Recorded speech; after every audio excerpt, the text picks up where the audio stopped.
Eating a healthy breakfast is a great way to start your day. So today, let's try making a breakfast parfait. First, wash your hands with soap and water for 20 seconds. Now it's time to gather our ingredients. You'll need 1 cup of yogurt, any flavor, 1/2 cup fresh, frozen, or canned fruit, and 1/4 cup granola or other crunchy cereal.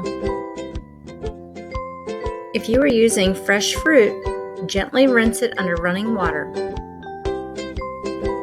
Remove any stems, leaves, or cores from the fruit. Slice and cut the fruit into small bite-sized pieces. You may want to consider adding other favorite fruits like bananas, peaches, grapes, or melon.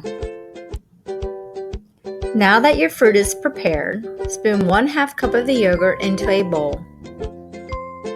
Then sprinkle 1/4 cup granola or cereal over the yogurt. You can save a few pieces to garnish the top if you'd like. Time to add that beautiful fruit on top of the yogurt and granola. And finally, spoon the 1/2 cup of yogurt over the fruit. What a beautiful parfait, and such an easy way to start your day in a healthy way. Enjoy!